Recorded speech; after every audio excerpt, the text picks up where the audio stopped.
Welcome to another Unwinding with Fiber and Fabric and Vlogmas 2022. It is now December 9th and I have an empty bobbin. So I was very happy yesterday to see that I could get all of the first 8 days onto my first bobbin. And now it looks like I am ready to start the next 8 days. So that means we're 1/3 of our way through the countdown to Christmas. We might as well just dive in. And let's see what we have. All right. I have another little lint truffle. And this one I can actually read what it says. It says salted caramel. I will be looking forward to that. And another little chocolate present. Those little chocolates are really making the Vlogmas process go so much more sweeter. Today, adjust my glasses.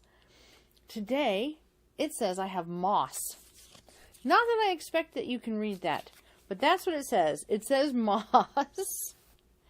And that, not an exhaust. So unlike yesterday, we actually have what looks like green fiber.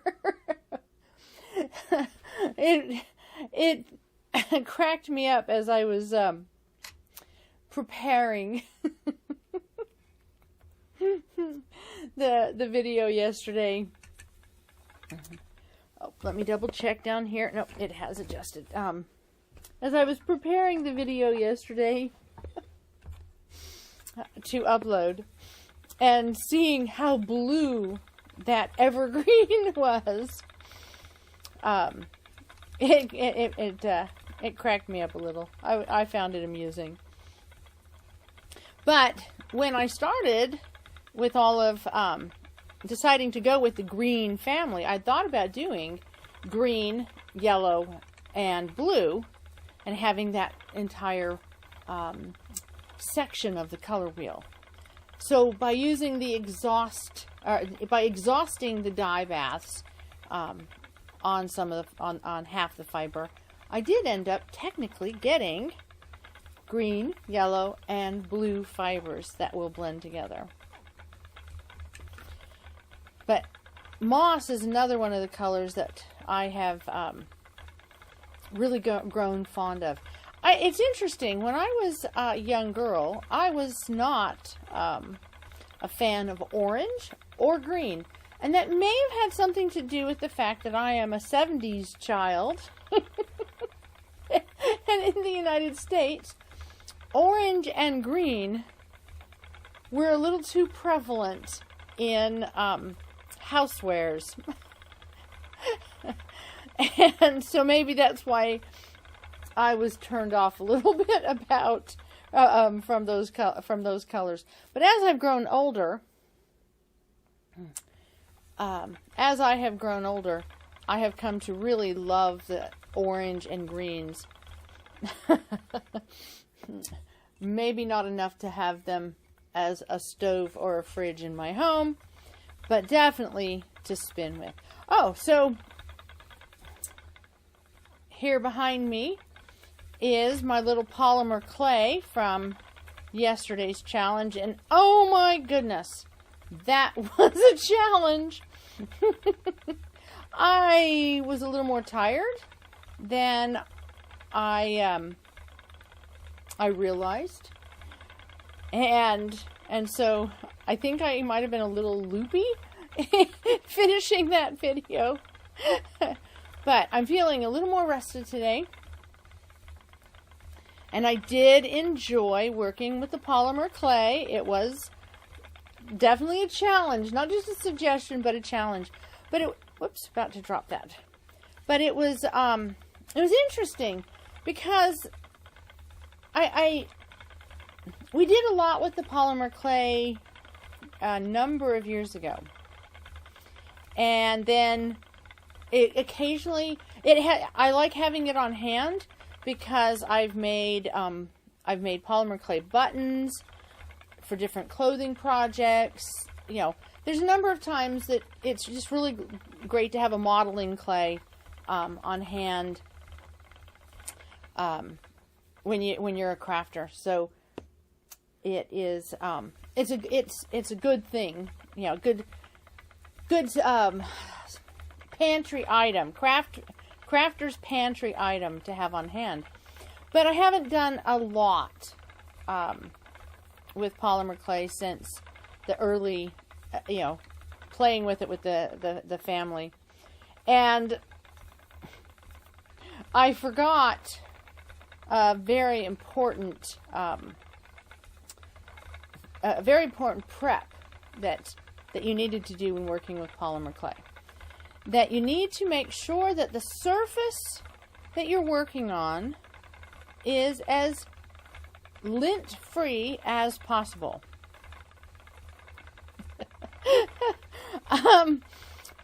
So when I worked with polymer clay before, I did have indoor cats, but only one of the cats was a long-haired cat, and while she had long and soft hair,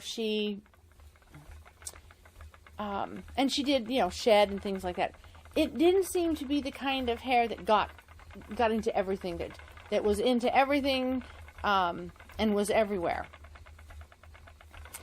And I certainly wasn't spinning as much as I am now. So, our cat Callie, sometimes known as Kitty Putty, because when she went from being an outdoor cat to an indoor cat, she became putty in my husband's hands. She does not have any desire to go outside again. But she has a very, very heavy undercoat. And it is extremely fine. In fact, I have compared her undercoat to that of the Angora rabbits we had, and it would be very difficult, other than under a microscope, to tell the difference between those fibers. So, she has a lot of undercoat, very fine undercoat, and it gets everywhere. There are times when I get up in the morning, I come out, and it appears that there has been carnage, because she'll have laid down on the floor and even just grooming herself, or definitely if she's playing with a catnip toy, there will be what looks like an entire outline of a cat on the floor. So she sheds. And when you're working with polymer clay, her fiber is not something you really want around. So as I was working with that clay, I forgot that my sewing room, which was just easier to work in than my craft room at the time, isn't a clean room. It's not, meaning it is not, I use that term in like, you know, what labs talk about. The scientists have a clean room. And not a state of tidiness. But her hair gets on everything. And as soon as I pulled out the white polymer clay to start working with it to make the snowballs, I wanted to make a snowman to go with this, but I was having a hard time getting white snowballs because the amount of fine, minuscule fluff. She knows I'm speaking to her. She is right here, right now, watching me going, I know you're talking about me. But the amount of fine fluff from her fur just was everywhere. And I forgot to clean the mat I was using to make sure to try to get as much cat fluff off of it. So, needless to say, we didn't get a snowman, but we did get a little sign, and I actually am very pleased with how it turned out. It was a fun project. It was definitely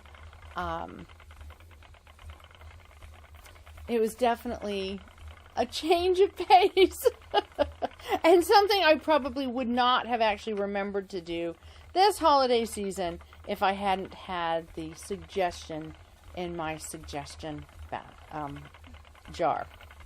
So that it's proof positive that maybe taking that little extra time before the holidays to create something like the suggestion jar, that it can help us, because,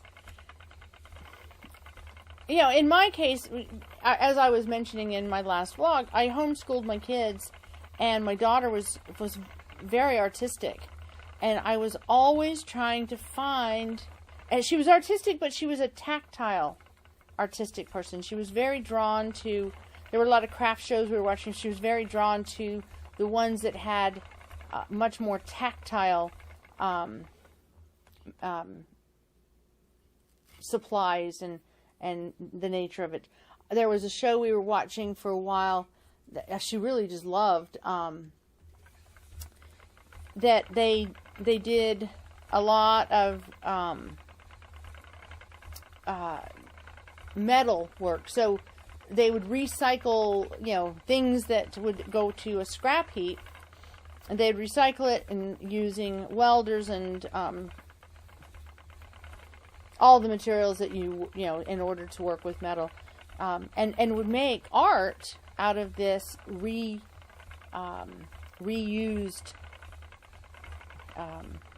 metal waste. And so, yeah, she always was drawn to the stuff that was tactile, that that was more three-dimensional, that you know, she just found, she was always drawn to it. So I tried to give both my kids plenty of creative things to experiment with, and polymer clay was, you know, trending when the kids were younger, and so yeah, it ended up in the stash. And the wonderful thing, you know, yes, my house has now become very, very full, and I do complain all the time. Wistfully comment how I look forward to the day when my kids take some of the stuff. But one of the things is that over the years, I mean, if you store things properly, if you find an organizational system that works, it doesn't, most of the stuff doesn't have an expiration date. And so it was one of the things I was always very conscientious of, is making sure to keep things organized enough that there was, that the delving into new crafts didn't create waste. That was just frugal-minded. Definitely my take after my grandmother and my great-grandmothers. They were very frugal women. Some more frugal than others, some more determined to craft than others. But definitely having had them influence my life so much, especially the early years of my life, I can't, as crafting goes, I hate to throw anything away. I have learned, however, that you have to make sure that your space is enjoyable to work in. There is a difference between clutter and creative space. So I work really hard to try to keep things as organized as possible. But I'm also, my husband loves, I am messy in the kitchen. I am messy in the sewing room. I am messy in the craft room. I pull tons of things out, delve into multiple projects, make an utter and complete mess of the place, and then, after having created, then I clean up. I am not a tidy crafter. And when I've had to share my space with my kids or my husband, I try to do a little bit better. I think he might disagree, because right now there's an ongoing project downstairs in his area that's been sitting out waiting for me to decide what to do with it for a few weeks. But it's on a table that technically he doesn't need. So yes. I believe in creative exuberance. Yes, that's what it is. But going back to the notion of this green, way back to the beginning of the video. Whoops. Went the wrong way. There we go.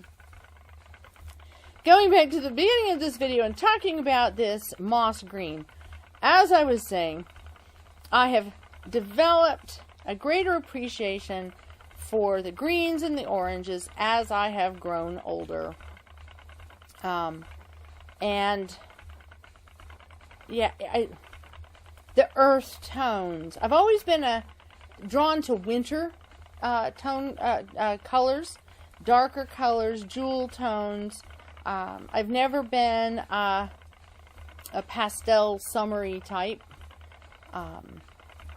But I always liked a bit more of the blue family rather than the yellow family when it came to, my colors on the color wheel.